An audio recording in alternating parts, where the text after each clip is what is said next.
ابھی پورا نہیں نافذ ہوا تھا، ابھی آسمانی دنیا سے زمین پر اللہ تعالیٰ اپنی آیتوں کو نزول کر رہا تھا، ایمان والوں کے عمل کو دیکھتے ہوئے خوشخبریوں کا نزول ہو رہا تھا، منافقین مشرکین کے عمل کو دیکھتے ہوئے ایمان والوں کے اندر جذبہ ایمانی پیدا کیا جا رہا تھا، رسول کی اطاعت کا جذبہ دلایا جا رہا تھا، دنیا سے کراہت کی آیتیں کا نزول ہو رہا تھا اور جہنم سے ڈرایا جا رہا تھا، جنت کا مستحق ہونے کے عمل کے بارے میں قرآن کے ذریعے سے سمجھایا جا رہا تھا۔ اس وقت کی بات ہے مدینے کی سرزمین کی، ایک آدمی فجر کی نماز پڑھتا اور اچانک صفوں سے غائب ہوتا اور اپنے گھر کی طرف رخ کر لیتا۔ لوگوں نے دیکھا کون آدمی ہے یہ، نماز پڑھتا ہے فجر کے بعد کچھ دیر بیٹھتا نہیں، نکلتا اپنے گھر کی طرف چلا جاتا ہے۔ لوگوں نے ایک مرتبہ دیکھا شاید ہو سکتا ہے آج کچھ غلطی ہوئی ہوگی، کل رکے گا، کل وہ آدمی پھر آیا فجر میں، پھر دیکھتے ہیں لوگ جیسے سلام پھیرا نبی کریم صلی اللہ علیہ وسلم نے صفوں کا پھلانگتا ہوا گھر کی طرف چلا گیا۔ تیسرے دن ویسے ہی چلا گیا، نبی سے شکایت کی گئی، نبی سے لوگوں نے کہا یا رسول اللہ فلانا آدمی آتا ہے فجر میں جب آپ سلام پھیر دیتے ہیں بیٹھتا نہیں، تھوڑی دیر صفوں میں پھلانگتا ہے اور اپنے گھر کا رخ کر کے چلا جاتا ہے۔ نبی نے کہا کل وہ آئے تو اسے روک لینا، میں اس سے کچھ بات کروں گا۔ چوتھے دن وہ آدمی پھر آیا، صحابہ کرام نے دیکھا وہ آدمی موجود ہے اور لوگوں نے احاطہ ڈال لیا اور کہا کہ نماز کے بعد اس کو روک لیا جائے۔ پروگرام تیار ہوا، سلام پھیر دیا نبی کریم صلی اللہ علیہ وسلم نے، جیسے ہی آدمی اٹھنے لگا اس کی دونوں ہاتھوں کو پکڑ بٹھا لیا گیا اور اللہ کے رسول نے کہا گیا کہ یا رسول اللہ یہی وہ آدمی ہے جو روز صفوں کو پھلانگ کر اپنے گھر کی طرف چلا جاتا ہے، ہمیں شک ہے اس کے معاملے میں، کون ہے یہ آدمی جاسوس؟ وہ آدمی آنکھوں میں آنسو لاتے ہوئے کہا یا رسول اللہ اب چھوڑ دیجئے، کچھ دیر کے بعد پھر پلٹ کر آؤں گا، سوال کا جواب ضرور دوں گا، مجھے دیر ہو رہی ہے۔ نبی نے کہا ایمان والا ہے تو واپس ضرور آئے گا، چھوڑ دیا گیا۔ آدمی اپنے گھر کا رخ کر لیا اور جیسے ہی صبح میں سورج کی شفق پھوٹی نبی کریم صلی اللہ تعالیٰ علیہ وسلم کی خدمت اقدس میں حاضر ہوا، کہا یا رسول اللہ آپ کے سوال کا جواب دینے کے لیے آیا ہوں، آپ نے کہا کہ کیوں چلے جاتے ہو، ماجرا کیا بتاؤ؟ کہنے لگا یا رسول اللہ کیا بتاؤں، میں اور میری بیوی فلانے گھر میں رہتے ہیں اور جو تہمت میرے آنکھ پر آپ دیکھ رہے ہیں اوپر کا کپڑا نہیں ہے میرے پاس، جو تہمت میرے آپ دیکھ رہے ہیں یا رسول اللہ یہی تہمت میں اور میری بیوی اختیار کرتے ہیں، ہم نے اپنے گھر میں گڑھا کھود لیا ہے، جب نماز کا وقت ہوتا ہے تو میری بیوی اب گڑھے میں اتر جاتی ہے اور اپنے تہمت کو کھول کر مجھے دے دیتی ہے، وہ تہمت میں بن کر مسجد کے اندر آ جاتا ہوں اور نماز ادا کرتا ہوں، نماز کا وقت ختم ہونے سے پہلے میں اپنے گھر کی طرف جاتا ہوں، میری بیوی کو کھول کر میں تہمت دیتا ہوں اور میں اس گڑھے کی طرف چھپ جاتا ہوں یا رسول اللہ، اس لیے میں جلدی اٹھ کر کے چلا جاتا ہوں۔ ذرا غور کرو عزیزان محترم کہ کس طریقے سے انہوں نے اس دنیا کو درس دیا، کس طریقے سے انہوں نے عمل کرتے ہوئے اس دنیا کو بہترین روشن شاہراہ فراہم کی، لیکن آج امت کا یہ عالم ہے کہ ہم ان کی زندگیوں کا مذاق بنا دیا، ہم نے ان کی زندگیوں کو ایک مذاقیہ ڈرامہ بنا دیا، رات کا سنا ہوا خواب، رات کا دیکھا ہوا خواب ہم نے ان کی زندگیوں کو بنا دیا۔ کاش کہ میرے اور آپ کے اندر جذبہ پیدا ہوتا اور ہم نبی کے ماننے والے، نبی کے چاہنے والے، نبی پر یقین رکھنے والے، نبی پر ایمان رکھنے والے، آخرت کا یقین، جہنم کا خوف، جنت کی خوشخبری لینے والے ہم لوگ، کیا ہمارے عمل میں تضاد ہو سکتا ہے؟ نہیں ہو سکتا، لیکن اس کے باوجود ہمارے اندر تضاد ہے، اس لیے کہ نبی کریم صلی اللہ علیہ وسلم نے کہا تھا کہ دنیا تم پر قابض کر دی جائے گی اور دنیا کے تم تلے آ جاؤ گے، اور اس وقت دیکھنا کہ ایک آدمی اپنے ایمان کا سودا کرتے ہوئے بھی نہیں شرمائے گا۔ اور آج کیا معاملہ ہے، غور کرو، ایمان مٹ رہا ہے، ایمان ٹوٹ رہا ہے، نبی کی سنتیں پامال ہو رہی ہے۔ آخری عشرے میں نبی نے مسجدوں کو بھرنے کا حکم دیا تھا، ہم نے بازاروں کو بھر دیا، ہم نے بازاروں کو بھر دیا۔ کہاں ہے فکر آخرت؟ کہاں سے ہماری مغفرت ہوگی؟ کہاں سے جنت کے مستحق بن سکیں گے؟ کہاں جنت ہمارا مقدر بننے والا ہے؟ نہیں، جہنم سے ضرور بھر دیے جاؤ گے۔ آج بھی وقت ہے اللہ کے پاس کہ اگر ہم سے کوئی غلطی سرزد ہوئی تو اللہ کی بارگاہ میں اپنے سروں کو ٹیک کر، ناک کو رگڑ کر اللہ سے معافی مانگ لینا اس کی ضرورت ہے۔ اس وقت سے پہلے جب موت کا فرشتہ تمہارے پاس آئے اور موت کی آخری ہچکی تم کو لگے، اس سے پہلے اللہ سے مغفرت کرا لینے کی ضرورت ہے۔ اللہ سے جنت کا حصول کرانے کی ضرورت ہے، اللہ سے ڈر سے جہنم سے دور ہونے کی ضرورت ہے، قرآن کی تلاوت کثرت سے کرنے کی ضرورت ہے۔ رمضان آیا مسجدیں بھی پھول تھی، رمضان آیا تو قرآن بھی کھل گیا، رمضان آیا تو قرآن بھی سن لیا، رمضان آیا تو جو کچھ جیبوں میں موجود تھا وہ دوسروں کے حوالے بھی کر دیا۔ لیکن جیسے رمضان ختم ہوا مسجدیں ویران ہو گئی، قرآن بند ہو گیا، جیبوں میں پیسے تنگ ہونے لگے، پھر وہی چالے رفتاریں بیٹھیں گی 11 مہینے تک چلنے والی ہیں۔ کیا سیکھا ہم نے رمضان سے؟ کیا درس لیا ہم نے رمضان سے؟ یہی کہ دنیا کو چاہنا اور آخرت کو بھلا دینا؟ ہرگز نہیں عزیزان محترم۔ آج دنیا ہے، کل دنیا فنا ہو جائے گی کھیتی کی طرح۔ آخرت ہمیشہ ہمیشہ کی رہنے والی ہے، آخرت ہمیشہ ہمیشہ کی زندہ پائندہ باد رہنے والی ہے۔ اس کے خاتمے کا اللہ نے کوئی اشارہ نہیں دیا کہ آخرت میں ایسا ہوگا تو کہ اس کے بعد پھر سے دنیا بسا دیں گے، ایسا نہیں کہا اللہ تعالیٰ نے۔ دنیا ختم ہوگی ضرور کہا اللہ رب العزت نے، اس کی نشانیاں بھی بتا دی گئی کیسے ختم ہوگی دنیا ہے، لیکن آخرت میں کیسے ختم ہوگی، آخرت پھر سے ختم کر کے ہم پھر سے دنیا بسا دیں گے، اس کا اللہ نے کہیں تذکرہ نہیں کیا۔ اس کے باوجود مسلمانوں کا عالم کیا ہے آج؟ اتنی محبت دنیا سے، اتنی محبت مال و سے، اتنی محبت مال سے، اتنی محبت اولاد سے، اتنی محبت اپنے بیویوں سے۔ جس سے محبت نہیں کرنی چاہیے تھی اس سے محبت کرنے لگ گیا، جس سے محبت کرنی تھی اس کی محبت کے دل سے بھلا دیا مسلمان۔ آج شدید ضرورت ہے میرے بھائی کہ دنیا کے حالات مسلمانوں کو چتاونی دے رہے ہیں، مسلمانوں کے لیے ایک چیلنج بن رہے ہیں، مسلمانوں کے لیے ایک خطرناک خواب ثابت ہو رہے ہیں کہ ساری دنیا میں اتھل پتھل کا ماحول ہے۔ مسلم ممالک میں عجیب سی ایک کیفیت طاری ہوئی ہے۔ مغربی دنیا مسلمان نوجوانوں کو اپنے طرز پر لے کر اسلام سے دور کرنے کی سازش کر رہے ہیں، لیکن اس کے باوجود مسلمانوں کے اندر یہ تمیز پیدا نہیں ہوتی کہ ہم اپنے آپ کو اللہ اور اس کے رسول کے حوالے کرتے ہیں۔ کیا کر سکتے ہیں؟ ہو سکتا ہے، تب ہو سکتا ہے ہمارے اندر ایک خوف موجود ہو۔ ایک خوف کو مسلمانوں نے مٹا دیا، اس خوف کو ہمیشہ ذہن میں رکھنے کی ضرورت ہے مجھے اور آپ کو۔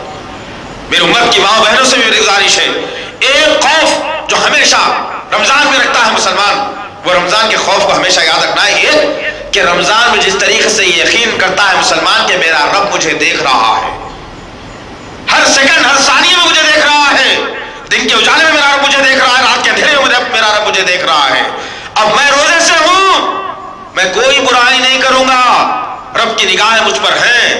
یہ سوال کو 11 مہینے تک ہمارے ذہنوں میں رکھنا ہے کہ ہر وقت ہمارا رب ہم پر نگاہیں ڈالا ہوا ہے۔ اچھا کام کرو ہمارا رب مجھے دیکھ رہا ہے، برا کام کرو ہمارا رب مجھے دیکھ رہا ہے، رب کی پکڑ سے مجھے بچنا ہے، رب کی پناہ میں مجھے جگہ لینی ہے۔ اگر یہ سوال مسلمانوں کے ذہن میں آ جائے تو انشاءاللہ العزیز پھر دیکھیے تو صحیح کہ جہنم سے بچ کر انشاءاللہ جنت کے ضرور مستحق بن سکیں گے۔ اللہ سے دعا ہے کہ اللہ رب العزت جو کچھ بھی کہا گیا ہے کہنے والوں کو سننے والوں کو صحیح طور پر عمل کرنے کی توفیق عطا فرمائے۔ اے میرے پاک پروردگار، ہم نے 11 مہینے تک اے میرے اللہ اپنے آپ کو تیرے حوالے کر دیا ہے میرے پاک پروردگار۔ اب جیسے ہی شوال کا چاند نظر آیا پھر سے نفسانی خواہشات نے ہمارے دلوں پر قبضہ کر لیا۔ اے میرے غفور رحیم، ہم کو بچا لے، جنت کا مستحق بنا دے، جہنم سے بچا لے میرے پاک پروردگار۔ صحیح طور پر قرآن پڑھنے والا بنا، جس طرح سے نماز میں 5 وقت نمازوں کی پابندی ہوتی تھی ویسے 5 وقت نماز پڑھنے والا ہمیں بنا دے۔ دنیا کی خواہشات سے بچا لے میرے اللہ، آخرت کا شوق ہمارے اندر پیدا فرما، آخرت کا شوق ہمارے اندر پیدا فرما، جہنم سے ہم کو بچا لے میرے اللہ۔ قرآن کو پڑھنے والا بنا میرے پاک پروردگار، قرآن کو دوسروں تک پہنچانے والا بنا میرے غفور رحیم۔ سبحان ربک رب العزت عما یصفون والسلام علی المرسلین۔